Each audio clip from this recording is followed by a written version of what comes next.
तो निजी निवेश को प्रोत्साहन देना बहुत जरूरी है, पर यह निजी निवेश नहीं है।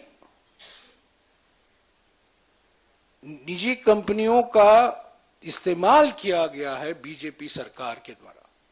तो हमारा निशाना कोई प्राइवेट कंपनी नहीं है, हमारा निशाना सीधा बीजेपी सरकार है, सीधा प्रधानमंत्री हैं, गृह मंत्री हैं, जिन्होंने ये इलेक्ट्रल बॉन्ड को सोचा, अंतिम रूप दिया और इसकी घोषणा की।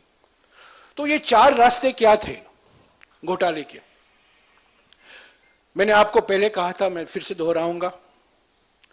पहला रास्ता था चंदा दो धंधा लो।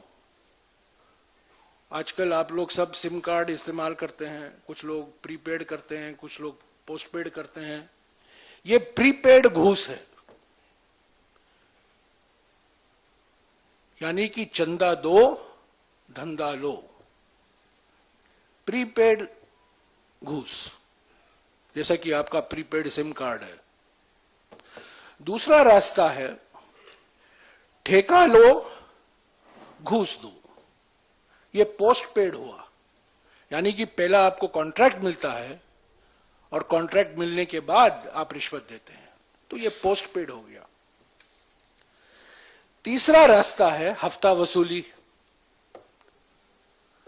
और ये मोदी सरकार ने इस पर पेटेंट लगा दी है। हफ्ता वसूली के माने क्या है? ये पोस्ट पेड नहीं, ये पोस्ट रेड है।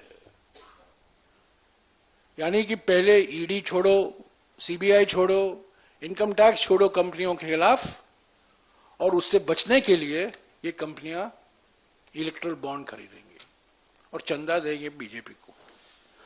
और चौथा रास्ता जो अपनाया गया है फर्जी कंपनियों का, शेल कंपनियों का। बार बार प्रधानमंत्री लंबे लंबे भाषण करते थे 2014 में पार्लियामेंट में और पार्लियामेंट के बाहर कि मैं फर्जी कंपनी को बंद कर दूंगा, फर्जी कंपनियों के खिलाफ हूं।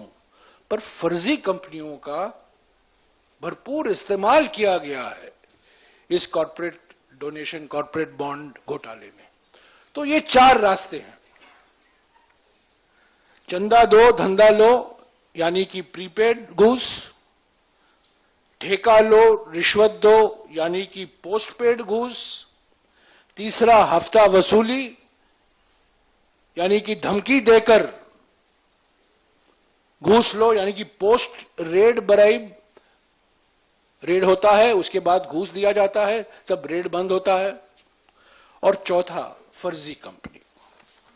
इन चारों रास्तों के जो अपनाया गया है, हमारी विश्लेषण के अनुसार जो हमने विश्लेषण किया है कल, और जैसा कि मैंने कहा सारा डेटा सिर्फ 15 सेकेंड के अंदर इस कंप्यूटर प्रोग्राम पाइथन भाषा में जो लिखा है, इससे पूरी जानकारी मिल जाती है। ये आप भी कर सकते हैं, ये कोई कंप्यूटर इंजीनियर के लिए नहीं है, ये आप भी कर सकते हैं।